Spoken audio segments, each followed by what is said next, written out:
Hello everyone. सो आज यहाँ पे हम लोग देखने वाले क्लास 1 और आपके एग्जाम के लिए काफ़ी एक महत्वपूर्ण होने वाले इनका पीडीएफ हम क्या करेंगे टेलीग्राम पे शेयर कर देंगे। और क्लास 1 में है ना हाल ही का हम क्या लिए ऑब्जेक्टिव टाइप सारे के सारे हम प्रैक्टिस सेट के रूप में क्वेश्चन कवर कराने वाले हैं और कुछ करेंट अफेयर का भी क्वेश्चन लिए जो कि एग्रीकल्चर से रिलेटेड ही लिए। ठीक है, इनके बाद यहाँ पे हम कुछ आप लोग का एग्रीकल्चर से रिलेटेड क्वेश्चन वगैरह ही लिए जो कि आपके एग्जाम के लिए जो जीएस के पॉइंट ऑफ व्यू से महत्वपूर्ण है, क्योंकि मैं केवल स्पेशली आप लोग का जीएस सेक्शन देखता हूँ यहाँ पे। ठीक है, तो इस आगे भी हम डिस्कस करेंगे या आपके एग्जाम तक साथ भी होंगे तो हम केवल जीएस पेपर लेके ही आपके साथ होंगे यहाँ पे। और हिंदी के लिए अलग टीचर हो सकता है कैसे यहाँ पे, है ना, तो थोड़ा संयम रख लीजिएगा। बाकी हम आपको सारे कुछ अवेलेबल करा देंगे। हिंदी और जीएस का क्लास आपको 24 स्टडी सेंटर के ऐप पे चालू हो गया यहाँ पे। नाउ पहला क्वेश्चन यहाँ पे हम लोग बात करने वाले हैं ना, पहला क्वेश्चन बात करने और पीडीएफ टेलीग्राम से डाउनलोड कर लीजिएगा। टेलीग्राम का लिंक डिस्क्रिप्शन में होगा यहाँ पे। पहला क्वेश्चन है प्रधानमंत्री कृषि सिंचाई योजना का शुभ आरंभ किया गया था। कब किया गया था? 1 जुलाई 2015 को, 1 जुलाई 2016 को, 2 जून 2017 को, 2 जून 2018 को। इसका आंसर ऑप्शन ए इसका करेक्ट आंसर हो जाएगा। 1 जुलाई 2015 को शुरुआत किया गया था। थोड़ा सा अगर इनके बारे में देखने की कोशिश करें, यह योजना केंद्र सरकार के द्वारा शुरुआत किया गया जिनका उद्देश्य होता है किसानों को कृषि हेतु पानी उपलब्ध कराना। इस पॉइंट को हाईलाइट कीजिएगा, इनका उद्देश्य को भी हाईलाइट कीजिएगा, कई बार एग्जाम में पूछा भी गया है यहाँ से। क्वेश्चन 2 यहाँ पे बात करें, प्रधानमंत्री किसान मन धन योजना किस शहर में लॉन्च किया गया? लखनऊ में, गाजियाबाद में, चेन्नई में। तो ऑप्शन ना ए होगा, ना ही बी होगा, ना ही सी होगा, तो बचा क्या? डी। तो डी को टिक लगा लीजिएगा, रांची से शुरुआत किया गया है। ऑप्शन डी इसका करेक्ट आंसर हो जाएगा। थोड़ा सा अगर इनके बारे में देखने की कोशिश करें, यह योजना 12 सितंबर 2019 को रांची झारखंड से शुरुआत किया गया है। उद्देश्य क्या होगा? 60 वर्ष के आयु होने पर न्यूनतम 3,000 रुपये प्रति माह दिया जाएगा। और यह योजना मिलेगा किसे? ठीक है, यह योजना मिलेगा किसे? जिसके पास खेती के लिए 2 हेक्टेयर तक का जमीन होना चाहिए गाइस यहाँ पे। नाउ क्वेश्चन नेक्स्ट यहाँ पे हम लोग बात करने वाले हैं 3 क्वेश्चन देखें। पीएम किसान सम्मान निधि योजना किस वर्ष शुरुआत किया गया? अगर आप लोग इंग्लिश मीडियम से तो मुझे बता दीजिएगा, तो हम क्या करेंगे क्वेश्चन को इंग्लिश में टाइप करवा देंगे। बट कितने बच्चे पहले वो बताइएगा, मालूम चले एक ही स्टूडेंट है तो फिर तो डिफिकल्ट हो जाएगा गाइस। और हाँ, शेयर करना भूलिएगा नहीं, सब्सक्राइब जरूर कीजिएगा। आगे भी हम काफी कुछ आप लोग के बीच प्रोवाइड करेंगे, क्लास भी स्टार्ट करवाएं हम आप लोग के बीच। पीएम किसान सम्मान निधि योजना किस वर्ष शुरुआत किया गया? 2017 में, 2018 में, 2019 में या 2020 में? आंसर 2019 हो जाएगा। ऑप्शन ए इसका करेक्ट आंसर हो जाएगा।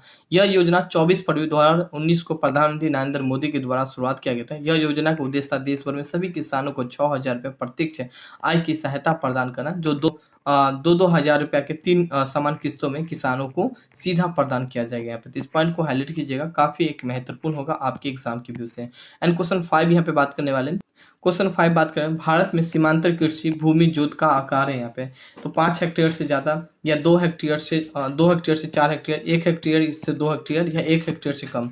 आंसर हो जाएगा ऑप्शन डी इसका करेक्ट आंसर हो जाएगा। न जाने कई बार एग्जाम में पूछा गया है यहाँ से क्वेश्चन गए है ना। हाल ही का इनके बारे में हम काफी कुछ और भी मेंशन किए, जैसे कि अगर हम आपको बताने की कोशिश करें तो यहाँ पे आप इस वाले पॉइंट को हाईलाइट कीजिएगा, काफी बार यहाँ से क्वेश्चन पूछा गया। सीमांतर कृषि भूमि का जोत होता है 1 हेक्टेयर से कम जिसके पास जमीन होता है उनको बोला जाता है सीमांतर कृषि भूमि जोत। ठीक है, और 1 से लेकर 2 हेक्टेयर तक अगर आपके पास जमीन है तो छोटा जोत बोलेंगे इसे। अर्ध माध्यम जोत बोलेंगे जिसका 2 से 4 हेक्टेयर तक का जमीन है उसको। मध्य जोत बोलेंगे 4 से लेकर 10 हेक्टेयर तक, और बड़ा जोत बोलेंगे 10 हेक्टेयर से अधिक। इस पॉइंट को हाईलाइट कीजिएगा, काफी एक महत्वपूर्ण होगा आपके एग्जाम के लिए। कई बार यहाँ से क्वेश्चन पूछा गया है गाइस यहाँ पे, है ना। क्वेश्चन 6 यहाँ पे बात करने वाले 6 क्वेश्चन है, रेगुड़ किसका नाम है? लाल मिट्टी का, जलोढ़ मिट्टी का, काली मिट्टी का या लेटराइट मिट्टी का? इसका आंसर क्या हो जाएगा? काली मिट्टी हो जाएगा। ऑप्शन सी इसका करेक्ट आंसर हो जाएगा। काली मिट्टी हाल ही का कपास के खेती के लिए काफी एक महत्वपूर्ण है, और यहाँ पे मेंशन सारा कुछ किए ही। चलिए इसको ही पढ़ लेते हैं। काली मिट्टी स्थानीय रूप से बात करें रेगुड़ या रेगड़ या कपास मिट्टी के नाम से भी कपास मिट्टी या उष्णकटिबंधीय आदि अलग अलग नामों से जाना जाता है। भारत में इस मिट्टी का विस्तार मुख्यतः महाराष्ट्र के साथ पश्चिमी मध्य प्रदेश, गुजरात और आदि राज्यों में लगभग 5.4 लाख वर्ग किलोमीटर के क्षेत्र में यहाँ पे मिलता है। यहाँ पे इस पॉइंट को हाईलाइट कीजिएगा, काफी एक महत्वपूर्ण होगा यहाँ पे। क्वेश्चन 7 बात करें, नकदी फसल सम्मिलित नहीं है यहाँ पे तो गन्ना के लिए क्या सम्मिलित है, कपास के लिए सम्मिलित है, जूट के लिए सम्मिलित है, मगर गेहूं के लिए सम्मिलित नहीं है। ऑप्शन डी को टिक लगा के चले आएगा यहाँ पे गाइस, है ना।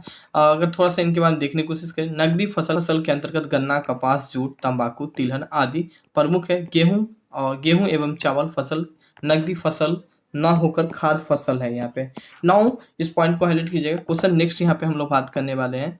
क्वेश्चन 8 यहाँ पे हम लोग बात करने वाले हैं, मिलाना है यहाँ पे सूची 1 को सूची 2 से मिलाना है। ये है फसल का नाम और ये है बीमारी का नाम यहाँ पे। जैसे कि गन्ना में कौन सी बीमारी होती है? अगर बात करें तो रेड राइट होती है यहाँ पे। ठीक है, तो एक को है ना यहाँ पे 2 से मिलाइएगा। ठीक है, ना धान में कौन सा बीमारी होती है, अगर मैं धान में बात करूँ तो खैरा होती है यहाँ पे, तो धान में ये मिलेगा। तो धान को बी को है ना यहाँ 3 से मिलाने की कोशिश का। अरहर में कौन सा बीमारी होती है, अरहर में होता है विल्ट होता है यहाँ पे कैसे ना, तो यहाँ पे बात करें 3 को 4 से मिलाएगा। आलू में कौन सा होता है, तो बस एक ही बचा यहाँ पे, तो डी को 1 से मिलाएगा। तो जहाँ भी ए का 2 और बी का यहाँ पे बात करने वाले बी का 3 होगा उनको टिक लगा लेना यहाँ पे, ठीक है। ए का 2 कहाँ पे, ए का 2 यहाँ पे है और बी का 3 यहाँ पे है, ठीक है। बाकी यहाँ पे डी का बिल्कुल बी करेक्ट आंसर हो जाएगा यहाँ पे, है ना। और यहाँ पे लिखा भी है गन्ना में कौन सा बीमारी होता है, तो रेट राइट होता है यहाँ पे। धान में कौन सा होता है, खैरा होता है। और अरहर में कौन सा होता है, तो विल्ट होता है यहाँ पे। आलू में कौन सा होता है, झुलसा होता है यहाँ पे। तो इस पॉइंट को हाईलाइट कीजिएगा, काफी एक महत्वपूर्ण है। देखिए ये ज्योग्राफी के व्यू से है और आपके में ये जीएस पार्ट के अंतर्गत आता है, इसीलिए मैं कवर करा रहा हूँ। हालांकि ऑलमोस्ट आप एग्रीकल्चर डिपार्टमेंट से तो ऑलमोस्ट आपने ये सब चीज जानते ही होंगे, बट कोई बात नहीं, मेरा काम बनता है जो जीएस के दायरा के अंतर्गत आता है वो चीज को तो मैं कवर कराऊंगा ही कराऊंगा, भले आप पढ़े हैं तो उनको रिवीजन कर लीजिए, ठीक है। क्वेश्चन 9 यहाँ पे बात करें, निम्न में से कौन सा जोड़ी सम्मिलित नहीं है यहाँ पे, तो मक्का का उत्पादन तो उत्तर प्रदेश में सबसे ज्यादा होता है, बिल्कुल सही बात है। जूट का उत्पादन, कपास का उत्पादन महाराष्ट्र में भी होता है, बिल्कुल सही बात है। हालांकि गुजरात में भी देखने को मिलता है। सोयाबीन का उत्पादन आंध्र प्रदेश में नहीं होता है, ठीक है, तो डी करेक्ट है। सोयाबीन का जो उत्पादन है ना वो कहाँ पे होता है, एमपी मध्य प्रदेश में सबसे ज्यादा होता है यहाँ पे कैसे है ना। इनके आंसर की बात करूँ तो डी को तो टिक लगा के चलेगा। और यहाँ पे एक्सप्लेनेशन के रूप में यहाँ पे हम मेंशन भी किए, मक्का उत्तर प्रदेश में, जूट पश्चिम बंगाल में, सोयाबीन मध्य प्रदेश में यहाँ पे।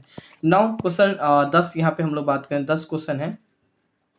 भारत के निम्न में से किस भागों में खनिज संसाधन सबसे बड़े भंडार है यहाँ पे, पश्चिमी में, दक्षिणी में, उत्तर में या दक्षिणी में। अगर मैं इनका आंसर की बात करूँ इसका आंसर हो दक्षिणी पूर्वी में, ऑप्शन डी इसका करेक्ट आंसर हो जाएगा यहाँ पे, ठीक है। थोड़ा सा अगर इनके बारे में देखने की कोशिश करें, भारत में दक्षिण पूर्व में खनिज संसाधन का सबसे बड़े भंडार पाए जाते हैं। छोटे नागपुर पठार में, उड़ीसा पठार, इस क्षेत्र में काफी ज्यादा खनिज का उत्पादन, जिससे आप देख रहे हैं ना कि झारखंड वाला भाग में काफी ज्यादा खनिज वगैरह आपको देखने को मिलेगा, उड़ीसा वाला भाग में काफी ज्यादा आपको खनिज वगैरह देखने को मिलेगा यहाँ पे, है ना।